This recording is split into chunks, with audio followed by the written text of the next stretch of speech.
আওয়ামী লীগ একটি বড় রাজনৈতিক দল। আমি ওনাদেরকেও আশা দিচ্ছি, কথা দিচ্ছি যে আপনারা দল গুছিয়ে নেন, আপনাদের দলকে তোকে ব্যান করা নেই। অন্তর্বর্তী সরকারের স্বরাষ্ট্র মন্ত্রণালয়ের দায়িত্ব পাওয়ার পর থেকেই দেশজুড়ে আলোচনায় রয়েছেন উপদেষ্টা এম সাখাওয়াত হোসেন।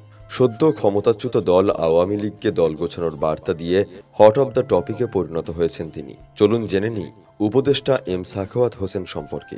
১৯৪৮ সালের ১ ফেব্রুয়ারি বরিশালের এক সম্ভ্রান্ত মুসলিম পরিবারে এম সাখাওয়াত হোসেনের জন্ম।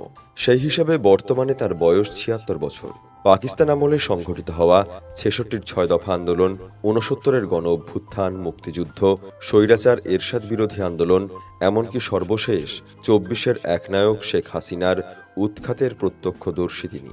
দেশি বিদেশি বিভিন্ন পত্রপত্রিকা ও ম্যাগাজিনে নিরাপত্তা, ভূ রাজনীতি এবং রাজনৈতিক বিশ্লেষণধর্মী কলাম ও বইয়ের লেখক হিসেবে তাঁর রয়েছে ব্যাপক পরিচিতি।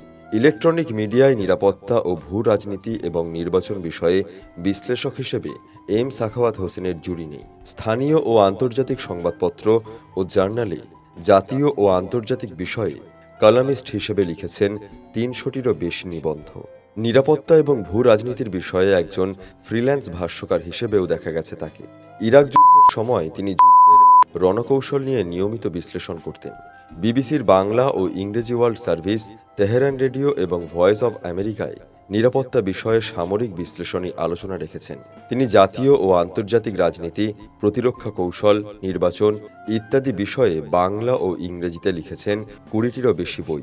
অবসরপ্রাপ্ত brigadier general M Sakhawat Hossain ১৯৬৩ সালে করাচি থেকে মাধ্যমিক স্কুল সার্টিফিকেট এবং ১৯৬৫ সালে পাকিস্তানের ইসলামিয়া সায়েন্স কলেজ থেকে উচ্চ মাধ্যমিক সার্টিফিকেট অর্জন করেন। বাংলাদেশের defence services command and staff college কৃতিত্বের সঙ্গে সম্পন্ন করে দ্বিতীয়বারের মতো আমেরিকা যুক্তরাষ্ট্রে বিশ্ববিখ্যাত USA command and staff general college থেকে গ্র্যাজুয়েশন সম্পন্ন করেন।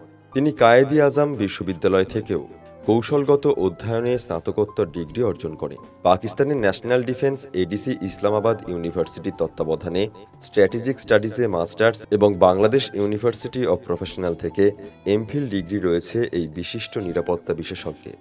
এম সাখাওয়াত হোসেন করাচি বিশ্ববিদ্যালয়ে আন্তর্জাতিক সম্পর্ক বিভাগে অধ্যয়নকালে সেনাবাহিনীতে যোগ দেন এবং ১৯৬৬ সালে কমিশন লাভ করেন।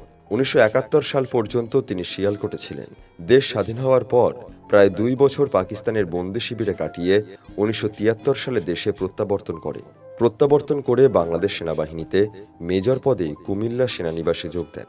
এরপর তিনি ১৯৭৫ সালের ডিসেম্বর পর্যন্ত ঢাকায় ৪৬ ব্রিগেডে স্টাফ অফিসার হিসেবে কর্মরত ছিলেন।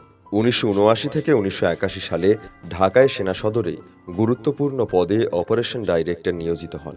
পরে তিনি ব্রিগেডের অধিনায়ক হিসেবে ২টি ইনফ্যান্ট্রি ব্রিগেড ও একটি আর্টিলারি ব্রিগেডের অধিনায়ক ছিলেন। বর্ডার গার্ড বাংলাদেশের একটি সেক্টরের নেতৃত্বও দিয়েছেন তিনি।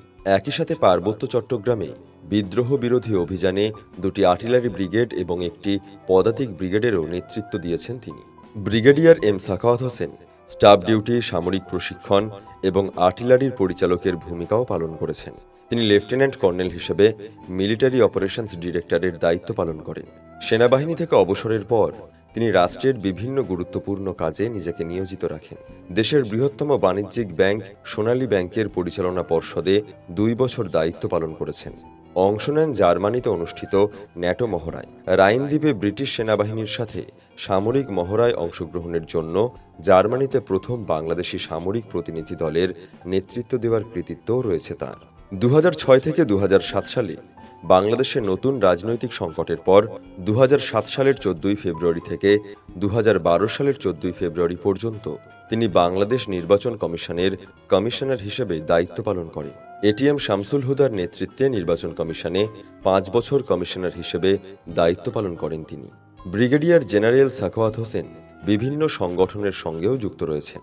অবসরপ্রাপ্ত সেনা কর্মকর্তা, কল্যাণ সমিতি ঢাকা ওয়েস্ট এন্ড রাওয়া club, international associations of non proliferation of small arms কমিটির সদস্য ছিলেন।